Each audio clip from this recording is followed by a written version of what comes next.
అందరినీ ఆవరించినప్పుడు మరి పాస్టర్ గారు ప్రార్థన చేస్తారు, పాస్టర్ ఎలీషా గారు ప్రార్థన చేస్తారు.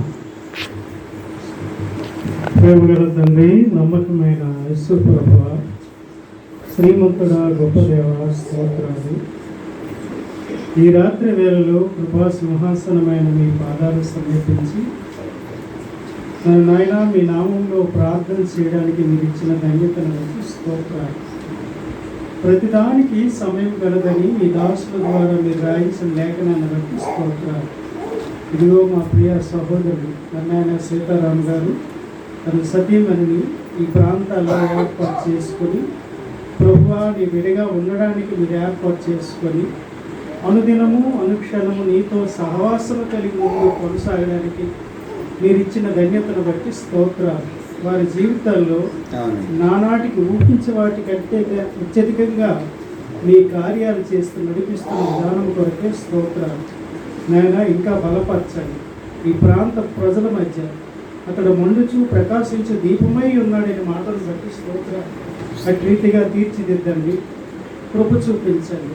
ఇంతవరకు పాటల్లో సమస్తంలో మీరున్నారు, మీ నామానికి మహిమ తెచ్చుకుని ఉన్నారు. నాయన వాక్య స్వరూపైన దేవా, వాక్యంతో నాతో మాతో అందరితో మాట్లాడండి. మీ ఆత్మ కార్యం చేయండి, కృప చూపించండి. ఆకాశం నుండి వర్షము హిమం వచ్చి భూమిని తడిపి భుజించే వారికి ఆహారం ఎలాగైతే ఉండునో నా నోటి నుండి వచ్చిన మాట ఆ విధంగా ఉండలేని మాటను బట్టి స్తోత్రాలు. వినేవారిగా కాక దాన్ని ఆచరించేవారిగా, నిన్ను మహిమపరిచేవారిగా, ఇంటికి వేగురుపడేవారిగా సహాయం దయచేయండి, కృప చూపించండి.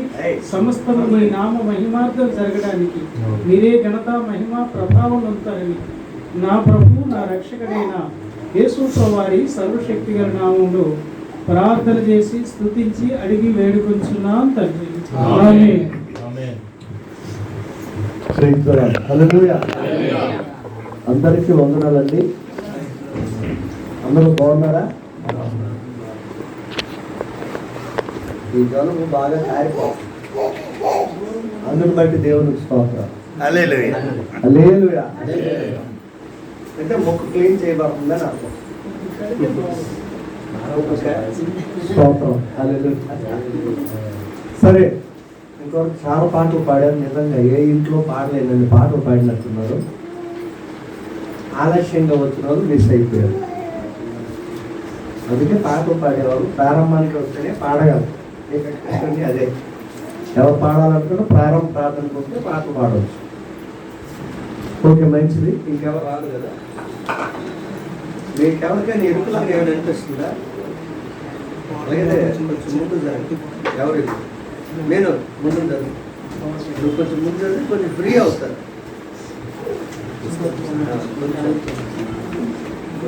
ఓకే, ఇంగ్లీష్లో ఫాలో మీ అంటే తెలుగులో అర్థం ఏంటండి?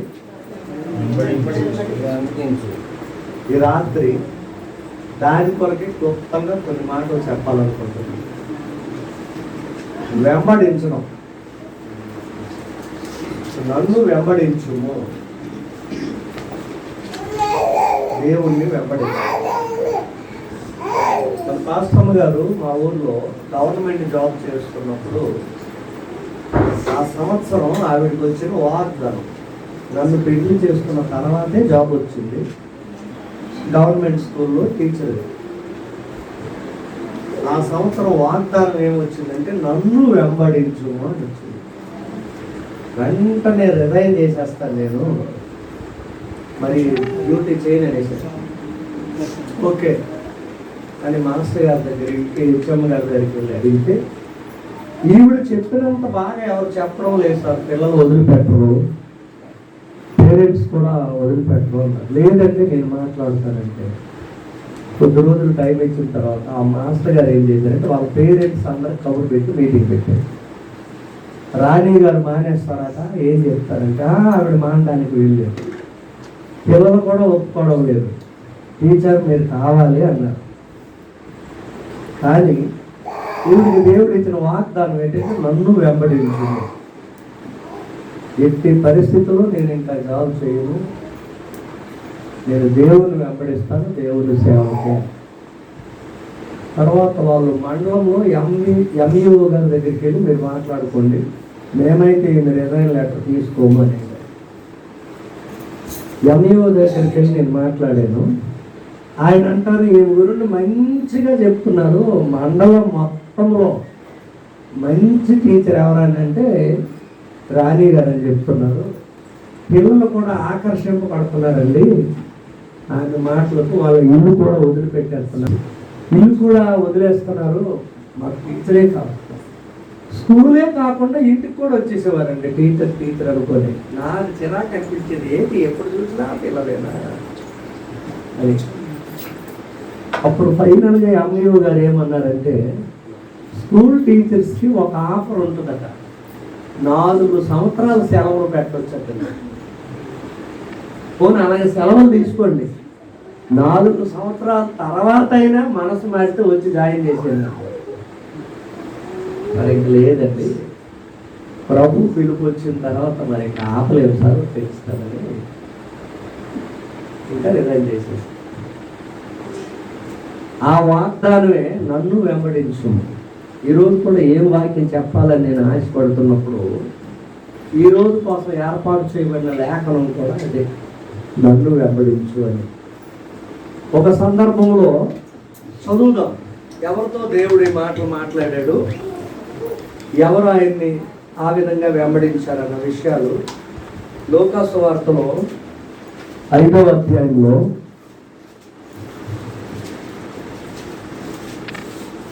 లూకా సువార్త 5వ అధ్యాయము 27 నుండి నేను చదువుతున్నాను, చూడండి.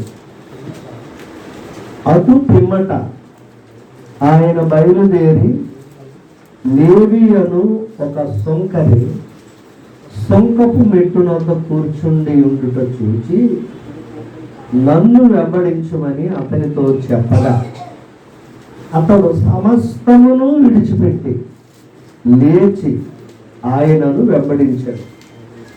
ఆ లేవి తన ఇంట ఆయనకు గొప్ప విందు చేశాడు. సొంకరులను ఇతరులను అనేకులను వారితో కూడా భోజనమునకు కూర్చుండిరి. పరిసయ్యులను వారి శాస్త్రులను ఇది చూచి, సొంకరులతోనూ పాపులతోనూ మీరేళ తిని త్రాగుచున్నారని ఆయన శిష్యుల మీద సనిగిరి.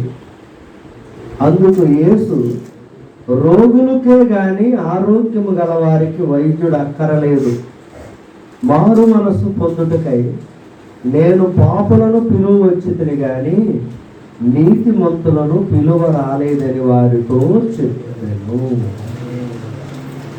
ఎవరండి ఇక్కడ ఈ మనుషుడి పేరు ఏంటట? ఏం పేరు?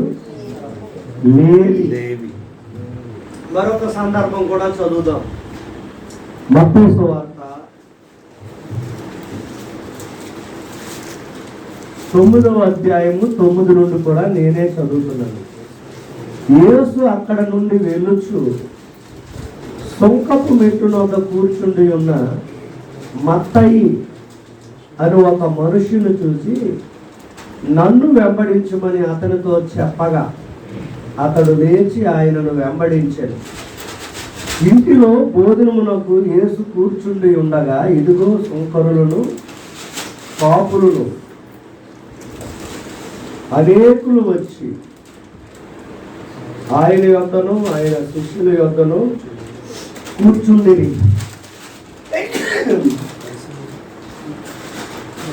ఇదిగో సొంకరులను పాపులను ఆయన యొద్దకు వచ్చి ఆయన యొద్దను ఆయన శిష్యుల యొద్దను కూర్చుండిరి. పరిసయ్యులు అది చూసి, మీ బోధకుడు సొంకరులతోనూ పాపులతోనూ కలిసి ఎందుకు భోజనం చేయుచున్నాడని ఆయన శిష్యులను అడిగిరి.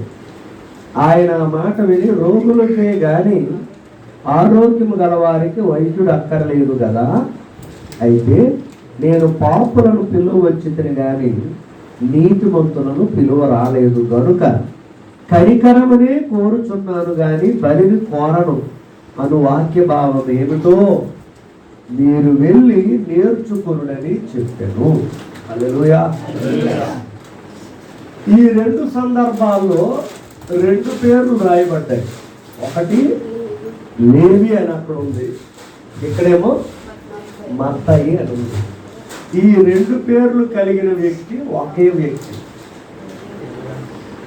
లేవి అన్న మత్తయి అన్న ఆయనే. లక్ష్మి అన్న ఎస్తేరు లేదు, లక్ష్మి మరియా, లక్ష్మి ప్రిస్కిల్లా అనగా వీళ్ళే. అందుకే కొంతమంది రెండు కలిపి పెట్టేస్తారు, లేవి మాథ్యూ. మనకు పెద్ద ఇంకో పాస్టర్ గారు ఉన్నారు కదా, మన గాబ్రియల్తో వస్తుంటారు ఎక్కువ, లేవి మాథ్యూ. గమనించండి. అయితే ఈ లేవి అనే వ్యక్తి ఒక జాబ్ చేసుకుంటున్నాడండి. ఏంటి ఆ జాబు? ఏమండి? సొంకపు పెట్టున వద్ద కూర్చుండి సొంకము వసూలు చేస్తున్నాడు, పన్నులు. ప్రతి ప్రాంతాల్లో కూడా పన్నులు వసూలు చేస్తారు.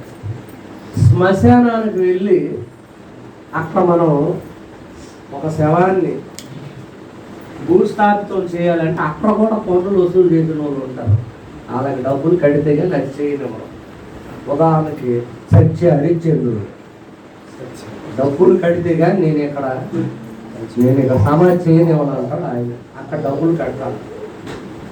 మార్కెట్కి వెళ్ళామనుకోండి, కూరగాయల మార్కెట్, పశువులు గొర్రెలు మేకలు మార్కెట్లోకి వెళ్తే పశువుకి అయితే ఇంత, గొర్రెకి అయితే ఇంత, ఇదిగో ఈ బిజినెస్కి ఇంత అని అక్కడ పన్నులు వసూలు చేసిన ఉంటారు. స్టార్టింగ్లో ముందున ఒక ఇదిగో ఈ పాస్టర్ గారి లాగా ఇలా టేబుల్ వేసుకొని, ఈ పాస్టర్ గారు బైబిల్ పెట్టినట్టు పుస్తకం పెట్టుకొని, టేబుల్ పెన్ను ఉందా ఆ పెన్ను తీసి అలాగే రాసి, ఈ రాకల్లో వీళ్ళు ఏం చేస్తారంటే, ఉదాహరణకి సంతలో ఒక ఆవును తోలుకెళ్తున్నాడు అనుకోండి, దానికి 10 రూపాయలు అనుకోండి.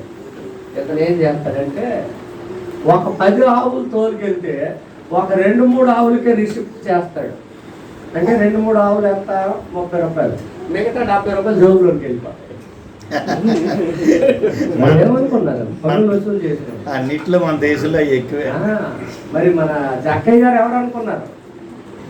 ఎరుకోలో లోకస్వార్త 19వ అధ్యాయం సొంకపు గుత్తదారుడు, అందుకే జేబులు నింపుకున్నాడు. Tax collector. ఈయన కూడా మెట్టును ఒక కూర్చున్నాడు, ఈయన లేదు. ఈ విధంగా బాగా ధనవంతుడు అయిపోతున్నాడండి ఈయన. అందుకే కలెక్షన్ ఉద్యోగం ఎవరికి వచ్చినా అంతే. ఇప్పుడు ఉదాహరణకి కరెంట్లో ఉంటున్నా, వాళ్ళకి కూడా మంచి కలెక్షన్ వస్తుంది. కరెంటు బిల్లు లాస్ట్ డేట్ అంటే బాబు ఫీజు తీసి నేను 100 ఇచ్చేస్తానంటే ఫీజు పెట్టేస్తాను అంటే నీ దగ్గర 100 కలెక్షన్ చేసేసి, అది శాలరీ కాదు, స్పెషల్. అన్నీ అంతే. ఉదాహరణకి మన మోషే గారిని, దావీదు గారిని, ఇశ్రాయేల్ గారిని అడగండి. ఒక ఓనర్ దగ్గర ఏదో లగేజ్ దింపారనుకో, దింపినందుకు వాళ్ళు ఇవ్వాల్సింది ఇస్తారు, మళ్ళీ ఇల్లు కూడా స్పెషల్ ఇస్తారు. అదే వీళ్ళ ట్యాక్స్ అనమాట, వాళ్ళ సొంతం అది. అలాగే మన సీతారాం గారు, మన సైమన్ పీటర్ గారు, సునీత ఉన్నారు కదా, వీళ్ళు కంపెనీలో మెయిన్. ఎలాగైనా నాకు ఆ పని చూడండి అంటే, అయితే 10% అవుతుంది అంటే 10 కాదు సార్ 20% అయినా ఇస్తానంట. అదే సొంతం. టైలర్లు ఉన్నారనుకోండి, ప్రిస్కిల్లా, ఆ బ్లౌజ్ కుట్టడానికి 500. కానీ హిందీ వాళ్ళు వచ్చి ఎల్లుండికే కుట్టియాలి మేడం అంటే అది 1500 అవుతుంది అంటారు. అంటే 1000 రూపాయలు సొంతం. Very good, very good. Hallelujah. ఆయన తీసుకోడు కాబట్టి నేను తీసుకోలేండి అంటున్నాను. అంటే మిగతా వాళ్ళు తీసుకుంటారని కాదు. ఉదాహరణ సరే ముందు అనుకోండి, 2 రాయలు 20 రూపాయలు అయితే 60 రూపాయలు చెప్తారు.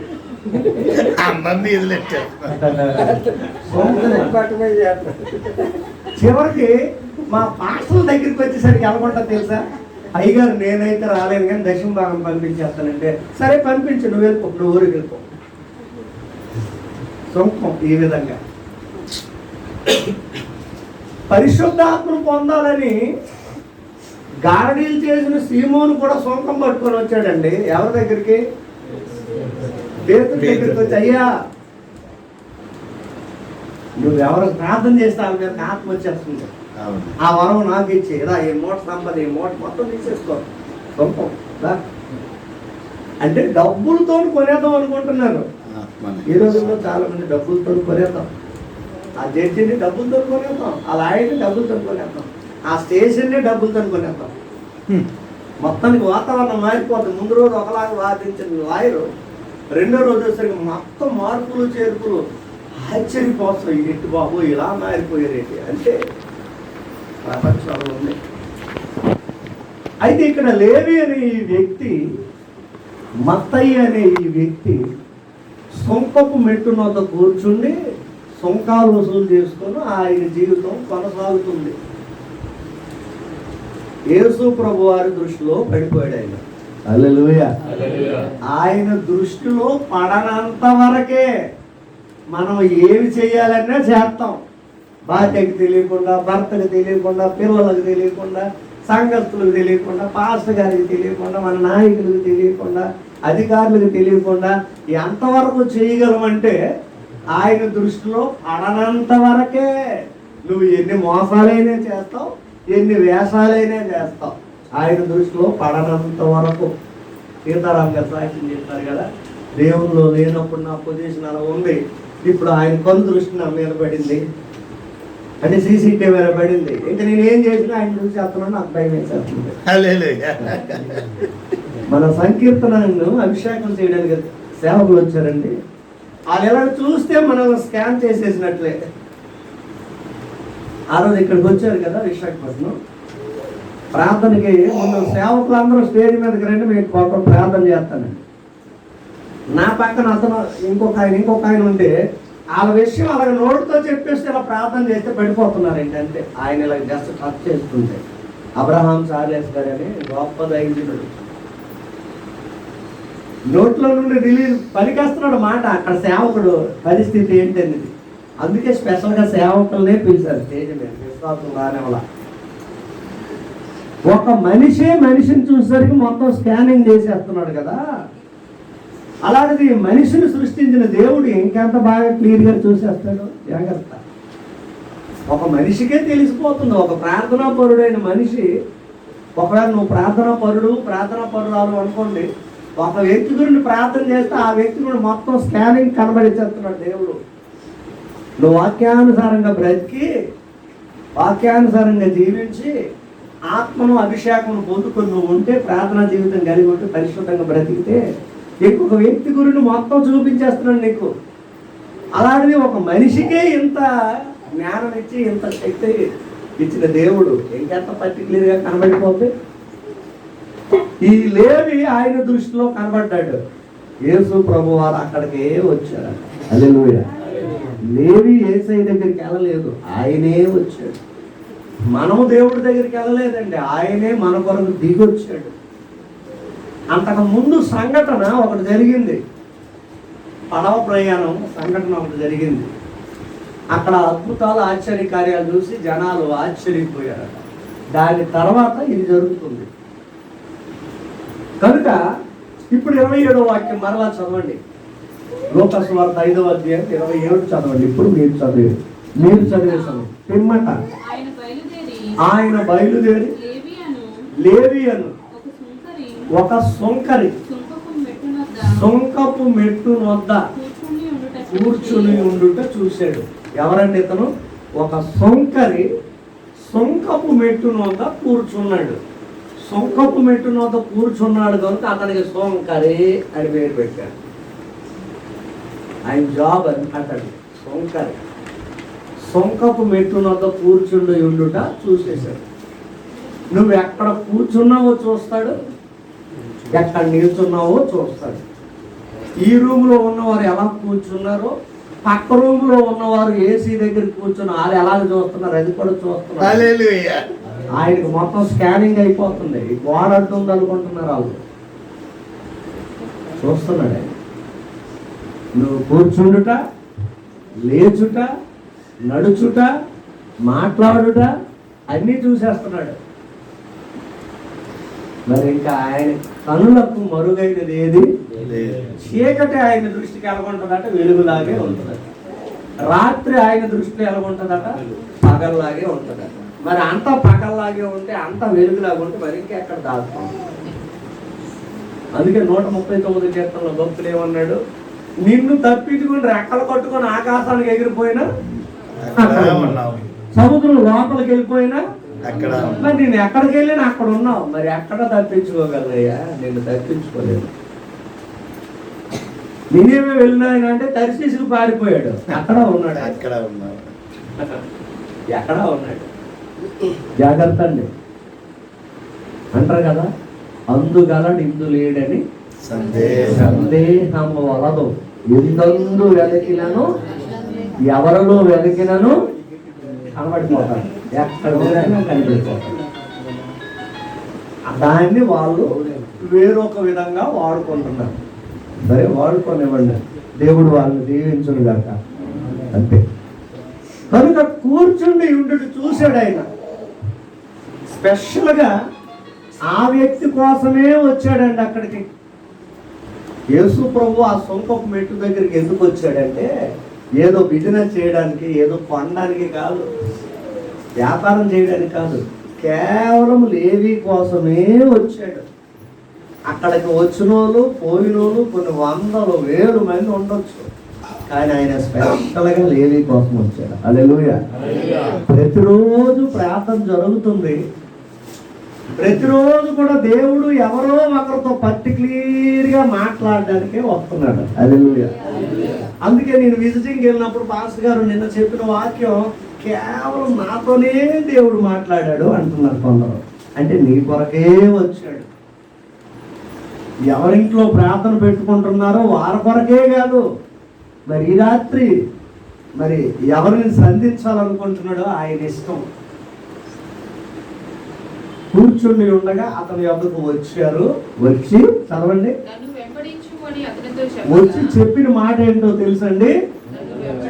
దేవి గారు, చాలా డబ్బులు ఉన్నాయి కదా, కాస్త అవసరం వచ్చింది, నాకు నా శిష్యులకు కొంచెం ఇవ్వండి. అలా ఇదిగో సుంకం కట్టడానికి వచ్చాను, తీసుకో. నేను కూడా కొన్ని జాతి కూరలు పట్టుకెళ్ళాలి, అందుకే వచ్చినాను. అలా ఒకే ఒక్క మాట అండి. ఆయనకి ఇంకే ప్రసంగమే అసలు చేయలేదండి. యేసు ప్రభువు అసలు ఆయనకి ప్రసంగం చేయలేదు. ఒక్క మాటే. మంచి మనిషికి మంచి పశువుకి.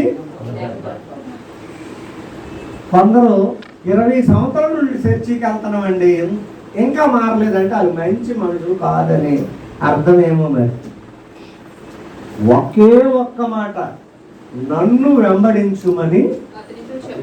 అంతేనండి, ఒకే మాట, నన్ను వెంబడించు, అంతే. మరి ఇంకా మారు మాట ఏది ఆడలేదండి, ఒకటే మాట. నిజంగా అతను ఎంత మంచి మనిషో.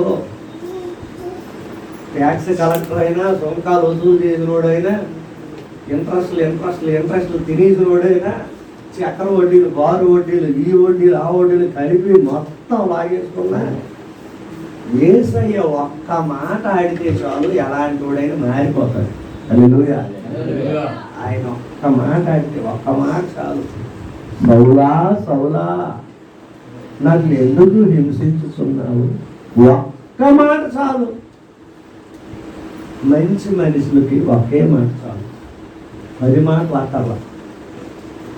అందుకే ఆ అనుభవం కలిగిన పౌలు ఏమంటాడు, ఇతరులకు అర్థమయ్యేటట్లు 5 మాటలు చాలు, 5,000 మాటలు అక్కర్లేదు అన్నాడు. ఎందుకంటే అదే అనుభవం నుండి వచ్చాడు కాబట్టి నన్ను వెంబడించుమని అతనితో చెప్పాడు. అంతే, ఆ ఒకటే మాట. నెక్స్ట్ చదవండి. నన్ను వెంబడించుము అన్నాడు, అంతే. ఆయన ఒకటే మాట అన్నాడు. కానీ ఈయనేం చేశాడంటే, సమస్తమును విడిచిపెట్టి లేచి ఆయన్ని వెంబడించాడు. హల్లెలూయా. సమస్తమును అంటే ఏమేమి ఉన్నాయి అందులో? సమస్తమును విడిచిపెట్టి ఆయన్ని వెంబడించేశాడట. ఒకటే మాట. ఏమేమి ఉన్నాయండి సమస్తమును అనే దాంట్లో? భార్య, పిల్లలు, ఆస్తులు, భూములు,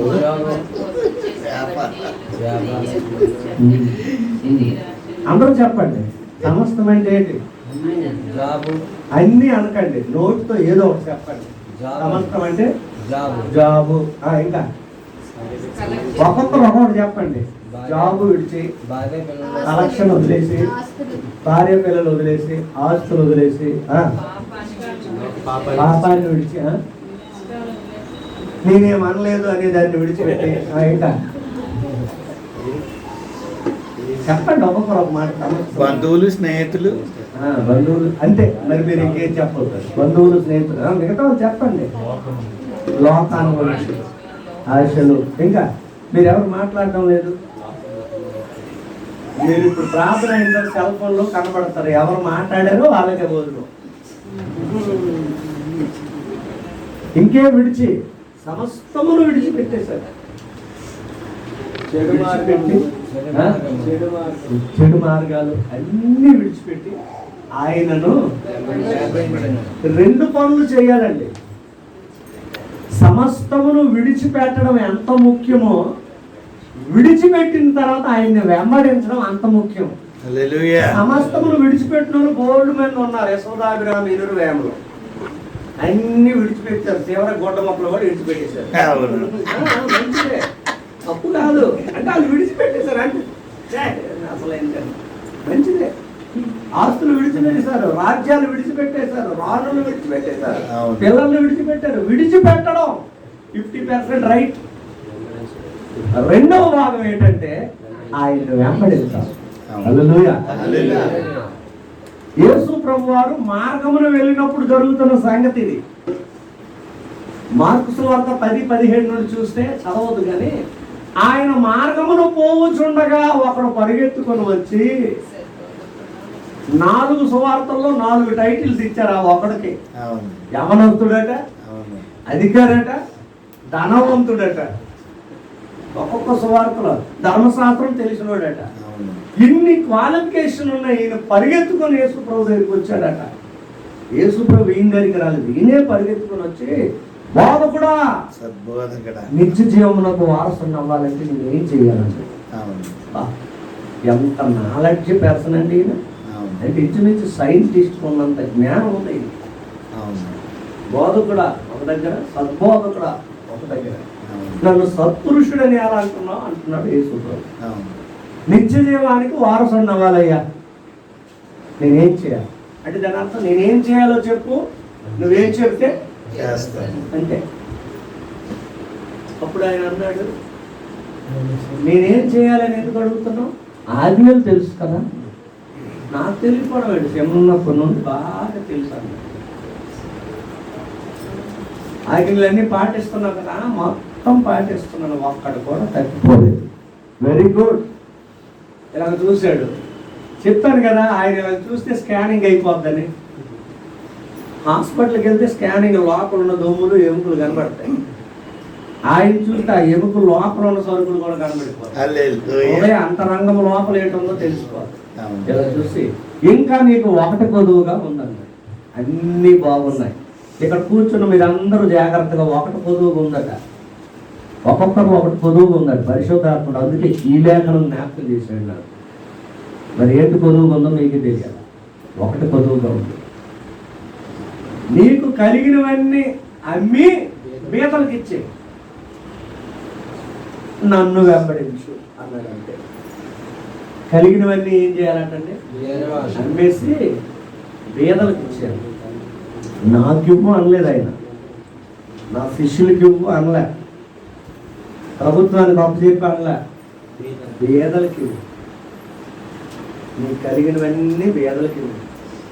అసలు బీదలకి ఇచ్చే మనిషి మనసున్నాడు ఎప్పుడు ధనవంతుడు అవ్వలేడు. మీకు తెలుసా? ఉన్నదంతా ఎప్పుడుకప్పుడు బీదలకి ఇచ్చేస్తుంటే ధనవంతుడు ఎక్కడ అవుతాడండి? గుణవంతుడు అవుతాడంటే. సీక్రెట్ తెలుసా? ఇతరులకు ఇచ్చే మనసున్నోడు పుట్టి నుండి చచ్చిపోయే వరకు ధనవంతుడు అవ్వలేడు. ఆ ధనవంతుడు అవ్వాలనుకున్నాడు ఇంకోటికి ఇవ్వడు. ఇప్పుడు నా జేబులో 1000 రూపాయలు ఉండాలి అన్నప్పుడు అందులో 100 రూపాయలు ఇచ్చేస్తే మరి నేను వేలాధికారిని ఎలాగవుతాను? ఇంకా పెరగాలంటే మరి 100 తీసుకోవాలి, అంతే. ఇచ్చే మనం ఉండదు. Simple secret. ధనవంతుడు ఎప్పుడు గుణవంతుడు అవ్వలేడు, గుణవంతుడు ఎప్పుడు ధనవంతుడు అవ్వలేడు. అర్థమైందా? ఈ లోకంలో ఫేమస్ అవ్వాలంటే ధనవంతుడు అవ్వాలి, పరలోకంలో ఫేమస్ అవ్వాలంటే గుణవంతుడు అవ్వాలి. రెండింటికి ఏది కావాలో చూసుకో. నీకు కలిగినవన్నీ అన్ని బీదలకు ఇచ్చాడు. ఇచ్చేస్తే మరి ఇంకేం ధనవంతుడు అవుతాడు? ధనం లేకపోతే ఎవడో హైలైట్ చేస్తాడు, ధనం లేకపోతే ఈడేనకాలు ఎవడు తిరుగుతాడు, ధనం లేకపోతే బాబు గ్రంథం నేను ఎవరు పెడతారు అంటే ఈ లోకం ఇవన్నీ కావలసిన వాడికి ధనం ఉండాలి. ఈ లోకం ఎవరిని ఎక్కువ ప్రేమిస్తుంది అంటే ధనవంతుడినే, ధనాన్నే ప్రేమిస్తుంది. అందుకని ధనం ఎక్కడ ఉండను నీ హృదయం అక్కడే ఉండను అని. అర్థమైందా? నన్ను వెంబడించు అన్నాడు. ఆ మాట కట్టండి వ్యసన పడిపోయాడట. రెండవదిగా ముఖం చిన్నపుచ్చుకున్నాడట. అవునండి, వ్యసన పడిపోయినంత తప్పుడు మాట ఇతను ఏమన్నాడు? ఏమండి యేసు ప్రభు వారు అంత తప్పుడు మాట ఆడాడా? వ్యసన పడిపోయాడట. ఈ ధనమునండి పేదలకు ఇవ్వయి అంటే ఆ మాట తప్పు అయిందట. ఇంటి ముఖం ఏం చేశాడట? గుమ్మడికాయ అంత ఉన్న ముఖము వంకాయ అంత ముఖం అయిపోయిందట. కొంతమందిని మనం అంటాం కదా, అయ్యో నీ ముఖం చిన్న ముఖం అయిపోయిందమ్మా, కొన్నిసార్లు అమ్మో పెద్ద ముఖం అయిపోయిందమ్మా అంటారు. ముఖం చిన్నబుచ్చుకున్నాడట. ఎందుకు చిన్నబుచ్చుకోవడం? వీడు దేవుని కంటే ధనాన్ని ఎక్కువ ప్రేమిస్తున్నాడు. ధనమును ప్రేమించినంత వరకు నీకు గుణం రాదండి. క్లియర్గా నేను చెప్తున్నాను. అయితే ధనం వద్దు అంటే కావాలి, అవసరాలు కావాలి, మన అక్కర్లు తీరడానికి కావాలి, దేవుడు ఇస్తాడు. అబ్రహాం మహాధనవంతుడు, కానీ ధనవంతుడని ఎప్పుడు ఎక్కడ ఏమీ లేదు. సరే కనుక వాడిని కోరుండి ప్రభువే చెప్పాడు, నీ ధనమును అమ్మి బీదలకు ఇచ్చి నన్ను వెంబడించి నిత్య జీవానికి రా అన్నాడు. వాడు అమ్మలేదు, బీదలకు ఇవ్వలేదు, యేసును వెంబడించలేదు, ముఖం చిన్నబుచ్చుకొని వెనక్కిపోయాడు. ఒకవేళ వెనక్కిపోయినాడు తిరిగి ఆ ఊరు వెళ్ళిపోయి ఏం బోధిస్తాడు? ఓయ్ తోస్తమా ఏంటో జరిగి గట్ట వెళ్తావేంటి, ఇల్లు అమ్మిమంటాడు, పొలాలు అమ్మిమంటాడు, డబ్బులు అడుగుతాడు. అలా అడిగితే ఎవరు వెళ్ళేవారిగా నీ పని అయిపోతాడు. అలాంటి వాడిని బట్టి ఎంతమంది ఆగిపోతారు? ఏం బాబు ఇస్రాయేల్ గారు బాలరాజు పాస్ గారి దగ్గరికి వెళ్తావా? ఆయన మొరమాట ఏముండదు, ముద్దు చోటు కానీ అతడు వద్దు, అక్కడ వద్దు, పక్కన ఇంకోటి ఉంది అక్కలు, నో ప్రాబ్లం, మనకు నచ్చినట్టు ఉండొచ్చు. చూసారే ఎంతమందికి సువార్త చేసేసాడు. అక్కడికి వెళ్ళొద్దు నాయన మంచి చోటుకి వెళ్తున్నాం, ధనం ఇచ్చిమంటున్నావు, కొద్ది కొరవద్దు లేదా, నేను ఎంత కష్టపడ్డాను, ఎంత అన్యాయం చేశాను, నేను అబద్ధాలు ఆడాను, ఎంతమంది వడ్డీలు వడ్డీలు వడ్డీలు చేసి ఎంత సంపాదన చేసి ఇచ్చిమంటున్నాడు. అబ్బాయి యేసు ప్రభు దొరికాడు. ఇదే నేటి ఆయన బోధ. ఆ బోధ గట్ట ఎందుకంటే పాడైపోతారు, జాగ్రత్త, దెబ్బతో అడుగు తిన్నలు అయిపోతారు, వద్దు అని ఎంతమందిని ఆపేసాడు. చివరికి పాతాళానికి పోయాడు. అప్పుడు శిష్యులు అది చూసి, ప్రభువా ఇలాగైతే ఎవడు రక్షణ పొందుతాడు, ఎవడు పరలోకం వెళ్ళగలడు? ధనవంతుడు దేవుని రాజ్యములో ప్రవేశించుడు కంటే సూది బెజ్జములు ఒంటి దూరుడు సులభం అన్నాడు ఈయన. ఇంత కష్టమా? మరి అలాగైతే ఎవరు వెళ్తారు అని శిష్యులు అడిగినప్పుడు, నా నిమిత్తము తల్లినైనను తండ్రినైనను భార్యనైనను పిల్లలైనను భూములైనను ఆస్తులైనను అన్నదమ్ములనైనను అక్క చెల్లెలనైనను విడిచి పెట్టని వాడు నాకు పాత్రుడు. ఎవడైతే నా నిమిత్తం అవన్నీ విడిచి వస్తాడో వాడు నిత్య జీవానికి వారసుడు అన్నాడు. హల్లెలూయా. దేవుని నిమిత్తం ఏమైనా విడిచిపెట్టి రావాలా. అందుకే సమస్తమును విడిచిపెట్టాడు లేవి. మొదలైందా?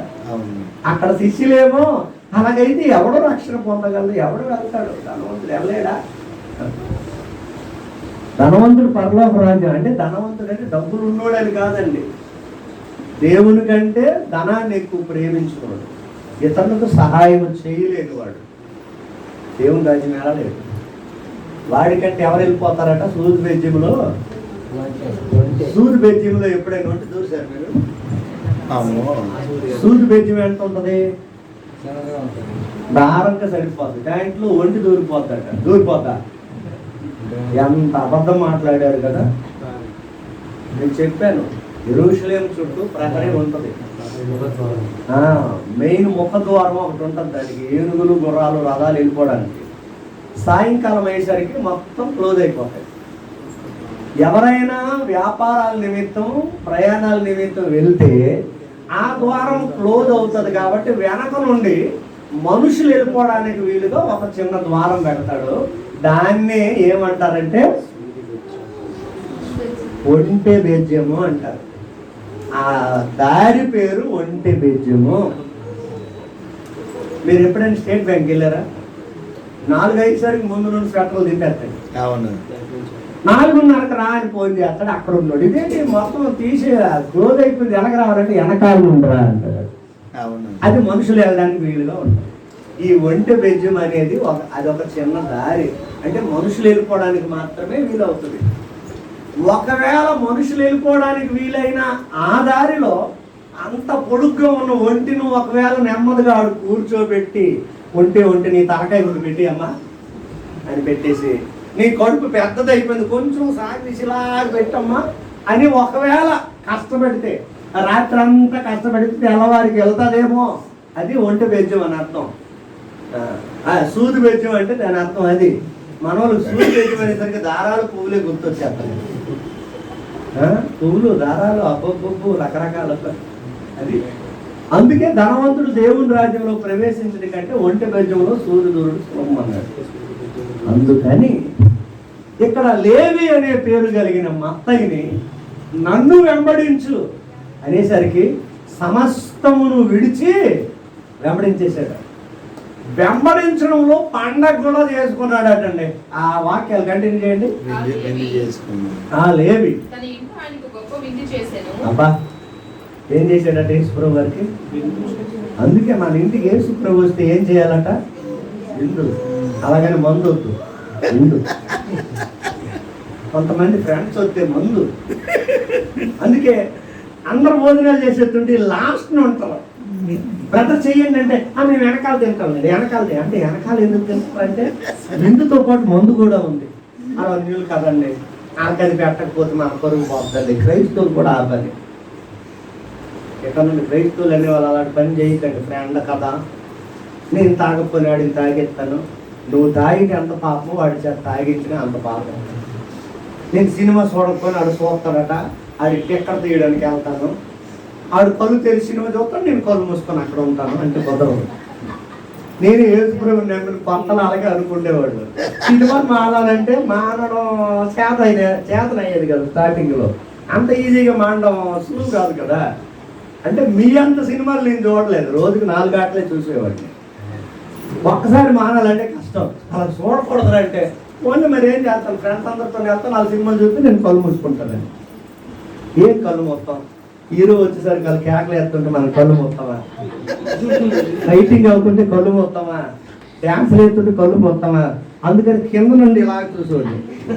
వాళ్ళు ఎవడైనా చూస్తున్నాడేమని చూసినప్పుడు ఇలా చూసిన తర్వాత మరి ఇంకెందుకులే ఓపెన్ అయిపోయేవాడిని. అవును నువ్వు చూడగలంటే ఈ ఒక్కసారి మరి ఎప్పుడు నన్ను తీసుకున్నాడు, నన్ను పాడు చేసేకంటే వాళ్ళు నన్ను పాడు చేసేది నేను తీసుకెళ్ళి కదా. జాగ్రత్త. అయితే ఈ లేవి సమస్తమును విడిచి ఆయనను వెంబడించిన తర్వాత వాక్యం ఏమని చదువుకున్నాము? గొప్ప విందు. యేసు ప్రభు వారికి ఖచ్చితంగా విందు చేయాలండి. ఆయన ఎన్నిసార్లు వచ్చినా ఆయనకు విందు చేయాలి. అందుకే ఎలీషా ఎన్నిసార్లు వచ్చినా శూనేమీయులట విందు చేసేది, భోజనం చేసేది, పెట్టేది. బేతనీయ గ్రామానికి యేసు ప్రభు వారు ఎన్నిసార్లు వచ్చినా విందు చేసేవారు.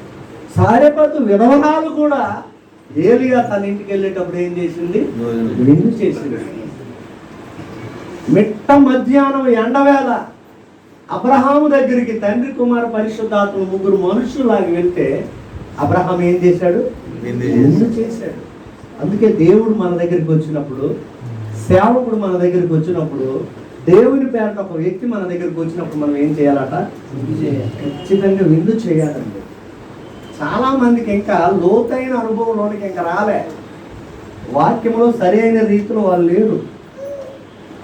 ఎందుకు విందు చేయాలి అంటే లోతు దగ్గరికి వచ్చిన మనుషులకు విందు చేసినప్పుడు వాళ్ళు తృప్తిగా భోజనం చేసి మరుసటి ఆటని కుమారుడు ఉంటాడని దీవించేశారు. హల్లెలూయా. అదే అబ్రహాం. షునేమీరాలు విందు చేసినప్పుడు తృప్తిగా భోజనం చేసి ఎలీషా ఏమన్నాడు, మరుసటి ఏట ఇదే ఋతువు నేను వస్తానమ్మా, నీ కౌగిట్లో కుమారుడు ఉంటాడని దీవించి వెళ్ళిపోయాడు. అంతే ప్రతి ఒక్కరు కూడా. అందుకే ప్రేమతో విందు చేయాలి. క్రైస్తవులే ప్రేమ విందు అని ఎందుకు పెడతారంటే మనం చేసిన విందు ప్రేమతో విందు. హల్లెలూయా. మిగిలిన వాళ్ళందరూ విందు విందు అంటారు. అది విందు. కరెక్ట్. అందులో మందు ఉండొచ్చు, సందు ఉండొచ్చు, మందు ఉండొచ్చు, ఏదైనా ఉండొచ్చు, కానీ మనది ప్రేమ విందు. ఉప్పు లేకపోయినా అందులో ప్రేమ కలిసి ఉంటుంది. ఆ కూర భలే రుచుకుంటుంది. ఉప్పు లేకపోయినా ఆ చారు భలే రుచుకుంటుంది. అది టేస్ట్ లేకపోయినా ప్రేమతో పెట్టింది, అది తింటుంటే చాలా బాగుందండి అంటుంటాం. ఎందుకు? అది ప్రేమతో పెట్టిన విందు. వెంటనే నన్ను వెంబడించని ఒకే మాటకు సమస్తమును విడిచిపెట్టాడు, ఆయన్ని వెంబడించాడు. మూడవదిగా తన ఇంటిలో ఖచ్చితంగా మనం మన ఇంట్లో విందు చేయాలండి దేవునికి. దేవుడి కంటే ముఖ్యమైన స్నేహితులు, బంధువులు మనకు లేరు. ఒకవేళ ముఖ్యమైన మనుషులు ఏరపోడు వచ్చారనుకోండి, మనకి లేకపోయినా పక్క వాళ్ళ దగ్గరికి వెళ్ళి బంగారం పొదుపు చేసేస్తాం. ఎప్పుడో పాత ఫ్రెండ్ ఒకడు వచ్చాడు అనుకోండి, నీ దగ్గర లేకపోయినా అప్పు చేసేస్తావు. ఎందుకట? వాళ్ళ దగ్గర గౌరవం పోతుందని. మరి దేవుని కొరకు నువ్వేం చేస్తావు? నేను ఇప్పటికి 30 సంవత్సరాల సేవలో ఒకే ఒక్క దగ్గర అనుభవం చూశాను. ఒక సహోదరుడు తన భార్య మెడలో ఉన్న పుస్తుల తాడు తీసుకెళ్ళి పొద్దు పెట్టి ఆ రోజు విందు చేశాడు. నేను గమనించాను, అసలు ఇదేంటి తాడు అడుగుతున్నది బాబు, అసలు ఎందుకో ఏంటో నాకు అర్థం కాలేదు. ఆ తర్వాత భోజనం కానుక ఇచ్చారంతా అయిన తర్వాత అబద్ధం ఆడకుండా ఈ విందు చేయడానికి, కార్యక్రమం చేయడానికి నీకు డబ్బులు ఎక్కడంటే ఏమీ లేదు అయ్యగారు, నా భార్య మెడలో పక్కన పుస్తుతాడు ఉంటే వాళ్ళు పెట్టానంటే ఏమైందండి, రేపు పొద్దున మళ్ళీ తిప్పారు. పెద్ద ప్రమాదం లేదు. ఏమి త్యాగం! ఎప్పటికీ ఆ ఒక్కడిని చూశానండి, దేవుడు కోసం అంత త్యాగం చేసిన వాడిని.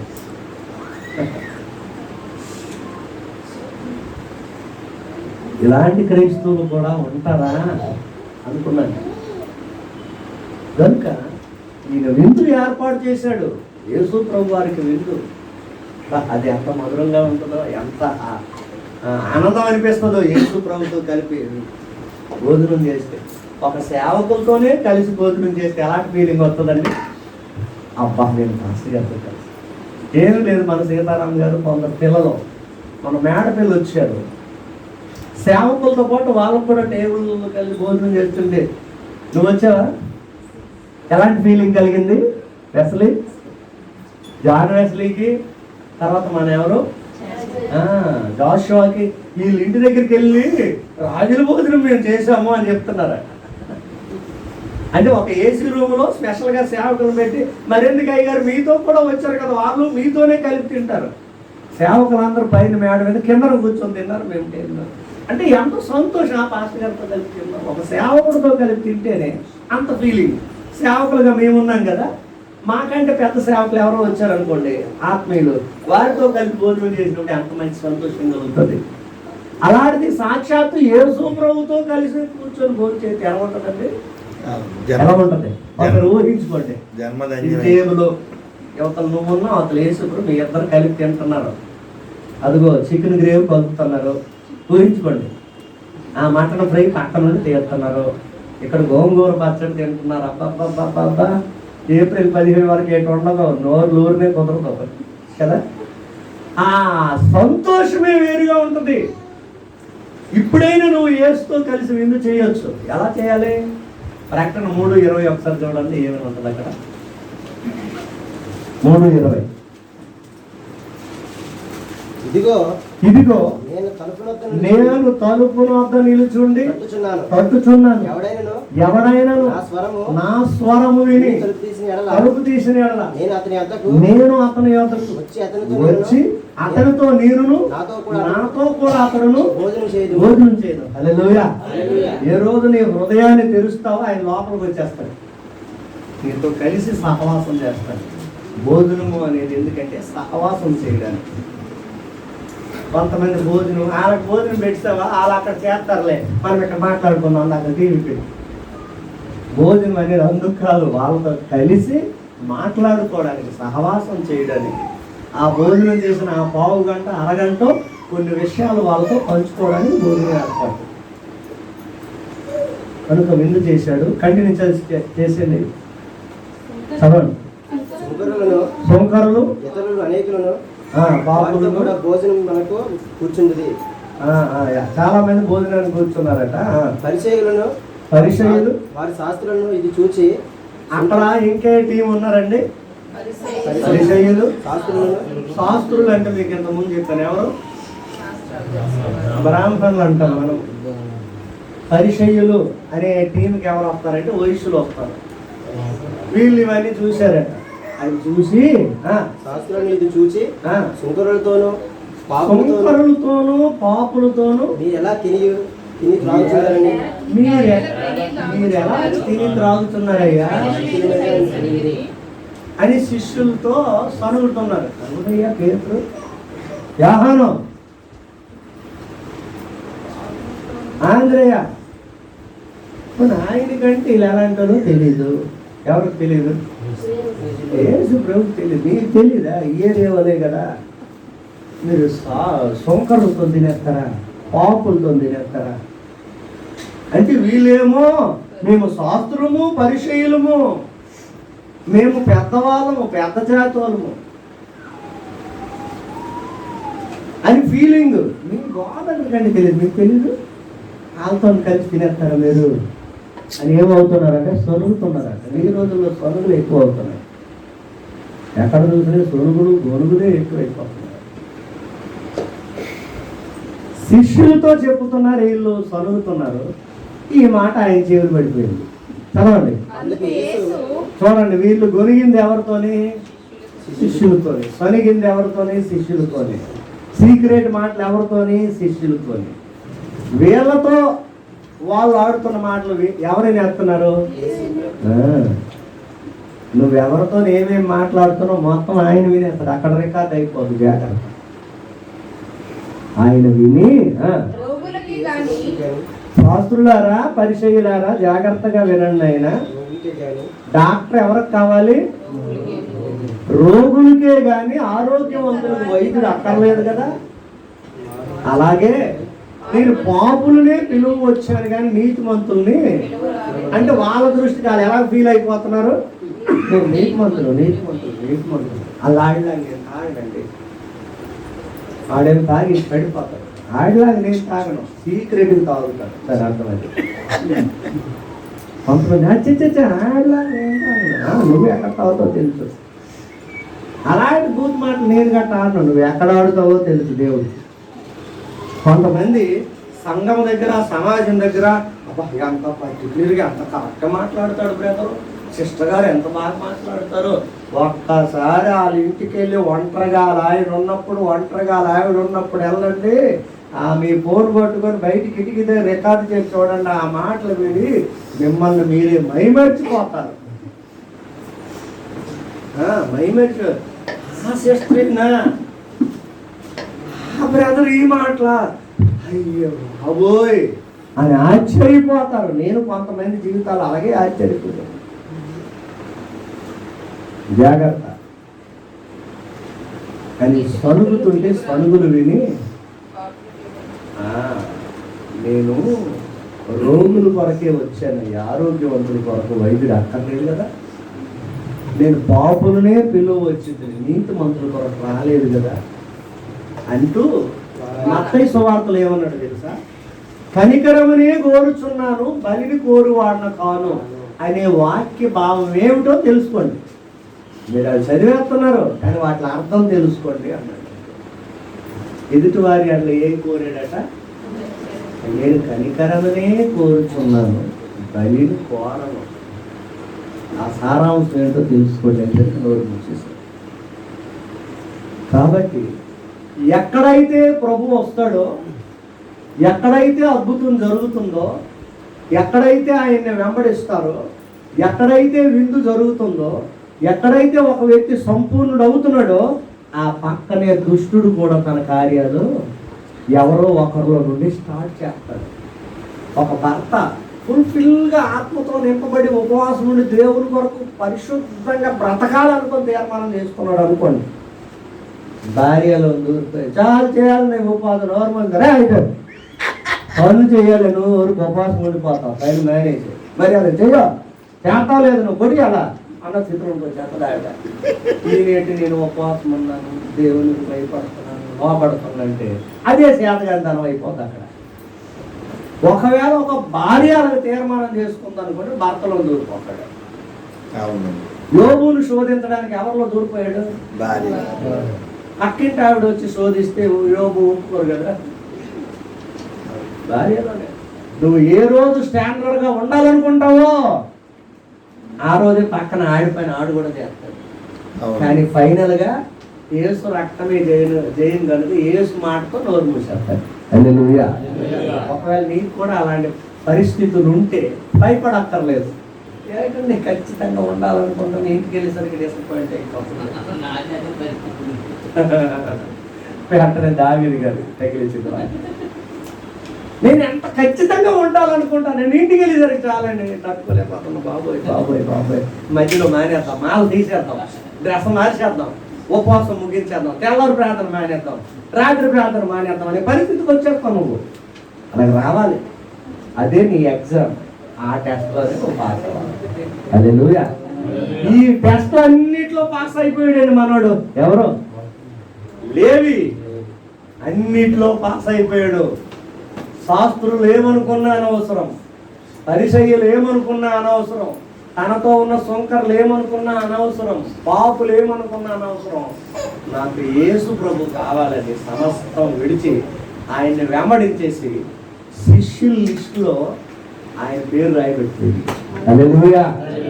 ఈ గ్రంథములో ఆయన పేరు రాయబడిపోయింది. మరి ఆ గ్రంథములో ఆయన పేరు, నీ పేరు రాయబడాలంటే నీవు కూడా అలాగే సమస్తమును తెగించి సమస్తమును విడిచి ఆయన వెంబడించాలి. హల్లెలూయా. ఏది అడ్డు వచ్చినా పక్కకు తీసేయి. పని అడ్డు వస్తుందా పక్కకు తీసే. ఉదయాన దక్షిణాడికి ఫోన్ చేసి అయ్యగారు క్షమించలేదు అనుకోకండి అంటాను. నాకు అర్థం అయిపోయింది, డ్యూటీకి వెళ్ళిపోతానని ఫోన్ చేస్తాను. సాయంకాలం సీతారాం గారి ఇంటి దగ్గర ప్రార్థన ఉంటారు అక్కడండి, అక్కడికి వచ్చేస్తానండి అన్నాడు. వెరీ గుడ్, మంచిదే. కానీ అక్కడ నీకు రొట్టె ద్రాక్ష రసం నేను ఇవ్వను కదా, మరి ఏం చేయమంటారు? ఫోన్ వచ్చేస్తుందండి. నేను ఇటు ఫోన్ చేస్తుంటే అవసరం ఉంటే ఆ వాడు ఫోన్ చేస్తున్నాడు. నువ్వేం చేస్తావు నాకు అనవసరం, మార్నింగ్ ప్రేయర్కి రా అన్నాడు. ఆ డ్యూటీ మేనేజ్ వచ్చేసాడు. తెగించాలండి, తెగింపు ఉండాలి. ఒక 500, 600, 1000 రూపాయల కోసం దేవుడిని వదిలేస్తారా? మానే ఆదివారం పూర్తి మానే, డ్యూటీ మానే. ఆదివారం డబ్బులు వద్దని చెప్పి, ఆదివారం డబ్బులు నాకు వద్దండి, అది ముట్టుకుంటే శాపం అండి అని చెప్పి ఇక్కడ నుండి ఎలాగానండి. ఆదివారం డబ్బులు వద్దండి, అది ముట్టుకుంటే నాకు శాపము, ఏమైపోతాను, నా మీద శాపం వచ్చిందని మీరేమైపోతారు జాగ్రత్త అని వాళ్ళ మీద కూడా భయపెట్టారు. బాప్తిజం పొందిన అందరూ అన్యులను భయపెట్టొచ్చండి. నేను బాప్తిజం పొందినోడు, నా ద్వారా కానీ నువ్వు ఆ మాంసం తినిపించు, నువ్వు ఏటవుతావు నీ ఇష్టం అనండి, చచ్చిన నీ జోలికి రాడు. కానీ మనకంత తెగింపు ఎక్కడిది? ఇచ్చేస్తాను, మాంసం ఇచ్చి మా పక్కడికైనా ఇచ్చేస్తాను, ఆ డబ్బులు ఇచ్చే మా పాస్టర్ గారికైనా ఇచ్చేస్తాను, ఆ దోశ మీద అతని నేతి మీద ముందు. తెగింపు తెగింపు ఉండాలి, తెగింపు ఉండాలి. దేనికంటే ఆదివారం ఇంకంతే క్లోజ్. ఈ షాప్ ఆదివారం తీయబడదని బోర్డు పెట్టేయండి, ఆదివారం డ్యూటీకి రానని బోర్డు పెట్టేయండి, పెట్టేయండి అంతే. పీకపోదు. 1 వారం 2 వారాలు జనాలు చూసి ఇదేంటి తీయడం లేదని విసుగుతారు. తర్వాత వాళ్ళు అనుకుంటారు వీళ్ళు ఎంత సిన్సియర్ కాకపోతే ఆదివారం అయ్యేసరికి షాపులు తీయడం లేదు, డ్యూటీకి రావడం లేదు, ఎంత మంచి క్రైస్తవులో అని నీ తెగింపుని బట్టి నీకు లోబడిపోతారు. హల్లెలూయా. తెగించే వాళ్ళు కావాలా, తెగించేసాడు లేవి. అందుకే మత్తయిగా దేవుడు మార్చేశాడు. హల్లెలూయా. మత్తయిగా మార్చేశాడండి. ఈ రాత్రి గల సమయంలో ఇంకా ఏ విషయంలో నువ్వు తెగించలేదో, ఇంకా ఏవి విడిచిపెట్టకుండానే వచ్చేస్తున్నావేమో, జాగ్రత్త. ఇక సమస్తం విడిచి తెగించి ఆయన దగ్గరికి రా. ఇక ఆయన శిష్యుల లిస్టులో నీ పేరు కూడా రాయబెట్టుకోవాలి. హల్లెలూయా. అటువంటి కృపా కాపుదల భద్రత దేవుడు మనందరికి ఇచ్చినట్లు, ఈ కుటుంబ ప్రార్థన ఏర్పాటు చేసిన ఈ కుటుంబానికి కూడా దేవుడు అనుగ్రహించినట్లు ప్రతి ఒక్కరూ మనస్ఫూర్తిగా వారి కోసం ప్రార్థన చేయండి. దేవుడి మాటలు దీవించును గాక. చివరి ప్రార్థన ఆశీర్వాదంతో ముగించడం. రేపు యాజ్గా కోరుకుంటుంది. రేపు చర్చిలో అందరూ రండి. కొంతమంది మధ్యలో ఆబ్సెంట్లు అవుతున్నారు, సమస్తమును విడిచిపెట్టలేకపోతున్నారు. జాగ్రత్త. రేపు సాయంకాలం ప్రార్థన, రేపు ప్రేయర్ కొరకు ఎవరైనా ప్రార్థన పెట్టిన వాళ్ళు ఎవరైనా సిద్ధపడ్డారా? Praise God. హల్లెలూయా. మార్నింగ్ నేనే చెప్పాలనుకున్నాను, కానీ వాళ్ళ ద్వారా దేవుడు ప్రభువును మాట్లాడాలని ఆయన అనుకున్నాను. దేవుడు ఆన్సర్ ఇచ్చేసాడు. రేపు సాయంకాలం ఎప్సిబా వాళ్ళ ప్రేయర్, వాళ్ళ తరఫున ప్రేయర్ జరుగుతుంది. ప్రార్థనలో జ్ఞాపకం చేసుకోండి. ఈరోజు సండే కనుక 6:30 అని చెప్పాము. రేపటి నుండి మాత్రం, అంటే మిగతా 6 రోజులు ప్రార్థనలు 7 గంటలకే, ఎందుకంటే డ్యూటీకి వెళ్ళిన వాళ్ళు ఉన్నారు కొందరు. సండే మాత్రం 6:30కి రావాలి, ఎందుకంటే ఈరోజు సెలవు కాబట్టి. ఈ విషయాలు గుర్తుంచుకోండి. సరే, ప్రార్థన చేసుకుందాం. ఆయన భోజనాలు ఉన్నాయి కదా. మహాపరిశుద్ధుడు అయిన ప్రభువా, మీకు వందనాలు. మీ చిత్తంలో మీ కోసం పెట్టి ప్రార్థిస్తున్నాం. ఈ రాత్రి విత్తమైన మాటలు మా అందరిలో ఫలించినట్లు సహాయం చేయండి. లేవి మత్తయిగా మార్చేశాడు, సమస్తమును విడిచాడు. సమస్తమును విడవడం ఎంత ముఖ్యమో, అటు సొంకరులు, పాపులు, శాస్త్రులు, పరిచయులు వీరందరిలో నుండి తెగించుకొని రావడం అంత ముఖ్యం. వాటన్నిటిని తెగించుకొని వచ్చేసాడు. నీ శిష్యుడిగా మారిపోయాడు, నిన్ను వెంబడించాడు. ప్రభువా, శిష్యుల్లో ఒక గొప్ప శిష్యుడిగా, నీ కొరకు సాక్షిగా, హతసాక్షిగా మారిపోయాడు. అందుకే నీ గ్రంథములో వ్రాయబడింది ఆయన గురించి. మమ్మును గురించి జీవ గ్రంథములో వ్రాయబడాలంటే అటువంటి తెగింపు కలిగి, సమర్పణ కలిగి, త్యాగము కలిగి మీ కొరకు మేము కూడా సాక్షులుగా రాగలిగినట్లు మీ కొరకు చూపించు. గుడికి ఏర్పాటు చేసిన సహోదరులు సీతారాం గారిని, అపర్ణను, జ్వానేసును జ్ఞాపకం చేసుకోండి. చుట్టుపక్కల ఉన్న గృహస్థులందరినీ దీవించండి. వారి ద్వారా కొన్ని ఆత్మలు సన్నిధికి నడిపించండి. మీరే మహిమ పొందండి. కూడి వచ్చిన వారందరి మీదకి నీ ఆశీర్వాదం పంపండి. మేము కూడా తెగించాలా. తెగింపు లేనంత వరకు కూడా జీవితాల్లో ఏ కార్యాలు జరగవు. అవునయ్యా. తెగించుకొని రావడానికి సహాయం చేయండి. తెగింపే మా జీవితానికి ముగింపుగా మారాలయ్యా. అటువంటి కృప దయచేయండి. ఈ రాత్రి మంచి నిద్రలు కలిగించు. వేకువజాములో మెలకు కలిగిన సన్నిధికి రావడానికి సహాయం చేయండి. రేపు సాయంకాలం ఇదిగో నీ కుమార్తె హెల్సిగా తరఫున జరుగుతున్న కొడుకును కూడా దీవించు. భర్తను, అత్తగారిని, బిడ్డలను కూడా నీ స్వాధీనంలో ఉంచండి. మీరే మహిమ పొందండి, ఘనత పొందండి. ఎంతోమంది ఎన్నో ప్రశ్నలతో వచ్చారు, వాక్యంలో నువ్వు జవాబు ఇచ్చావు. అందును బట్టి నీకు కృతజ్ఞతలు చెల్లిస్తాను. ఇప్పుడు ప్రేమతో ఏర్పాటు చేసిన ప్రేమ వీటిని ప్రతి ఒక్కరు కూర్చుకొని వెళ్ళడానికి మీకు దయచేసి మహిమ పొందుకున్నాను. క్రీస్తు యేసు పరిశుద్ధ నామములో ఈ ప్రార్థన మీకు అప్పగిస్తున్నాము తండ్రి. తండ్రి అయిన దేవుని ప్రేమ, కుమారుడైన యేసు క్రీస్తు కృప, పరిశుద్ధాత్మ అన్యోన్య సహవాసము సన్నిధి కూడి ఉన్న మనకు, సర్వలోక పరిశుద్ధులకు, ప్రార్థనలో ఏకీభించిన వారికి, గుడ్ సామరిటన్ సంఘ బిడ్డలందరికీ, మరి ప్రాముఖ్యంగా మనతో ఏకీభిస్తూ మన కొరకు ఎల్లవేళలా ప్రార్థిస్తున్న తన దాసులు ఎలీషా గారు, దాసురాలు, వారి కుమారులకు, వారి పరిచర్యలకు, విశ్వాన్ని సంస్థ అంతటికి సదాకాలం తోడై ఉండి నడిపించుగాక. యేసు రక్తమే జయం, ఒక యేసు రక్తమే జయం, ఒక యేసు నామమున సంపూర్ణ విజయం కలుగునుగాక. ఆమేన్. అందరికీ